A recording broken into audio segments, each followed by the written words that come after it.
2 years later. Start of the drought. Is this all you? Yep. Yep. That is a paddock that we sprayed out because we thought we had to spray it out, kill everything, just plant a paddock of tropicals.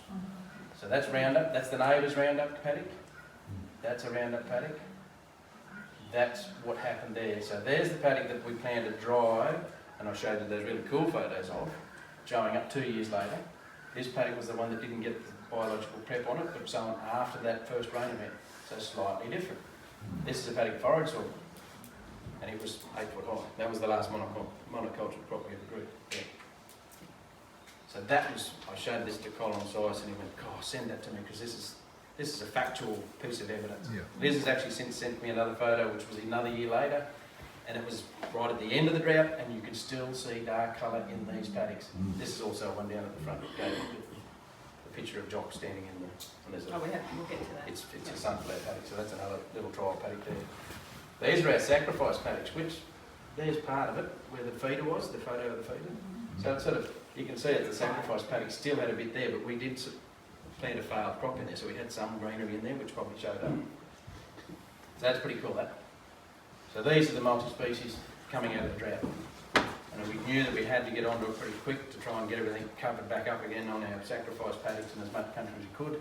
I'd already told Justo at this stage you're not allowed to sow, because through the drought we actually had quite a few failures, and something grows, it's all right, but I was starting to go, no, that's it, until it rains, you're not sowing anything else. I wasn't even going to even think about hooking the planter up because you'd see me. I couldn't sneak out and do it. Because I had seed sitting there. Yeah, but we could see that there was, looks like it was going to rain. So why aren't you out there?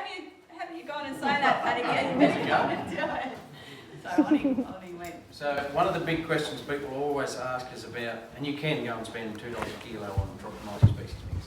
People do, and that's fine if you can, and it'll be all mixed up and ready to go, beautiful in a bag. Even though sometimes you have to, like the radish from the seed grader, that's the most expensive seed I ever buy. Got him. Found another farmer. But I can't get anywhere else. But But it's coming from a system which has got any. I'm really happy with it. Things like sun hemp and stuff, you can read all about sun hemp. It's a really cool legume, semi-biennial. Yeah, but it's got to come from America. It costs you $15, $20. I don't know what it costs, but it's. I haven't got it, don't bother. Pigeon peas. We found pigeon peas for sale in Moree because they grow them as a host crop for cotton, for the pests. They were selling them stock feed. We bought pigeon peas, and the pigeon peas are in there somewhere. There's that little brown one there. They only cost me $500 a tonne, so 50 cents a kilo. They grow, I don't care. So the chickpeas were gradings, the sunflowers were bird seed, the corn was chook food, the sorghum was off the header from someone else's farm. It's not hybrid sorghum, second generation. The oats, the radish seeds in there. What else is in there? Cowpeas. The cowpeas came from clearance sale. So it's just, we put winter mix in with our summer mix, always do. And people say, why? And I said, well, what's the most common thing that people spray in their summer fallows in a conventional cropping system?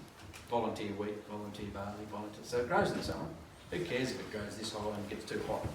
We've had it grow sort of this high in the middle of summer. So put it in because it's another species in there. So if I'm doing a summer mix, I'll put maybe 20-30% winter with the summer. But if I'm doing a winter mix, in the autumn, I'll do it sort of 2/3 winter, 1/3 summer.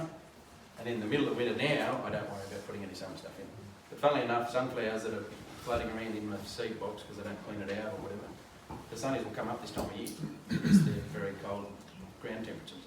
You can plant them. Those sunnies here, they come from up the paddock. We had -2 on Monday. So they're pretty tolerant.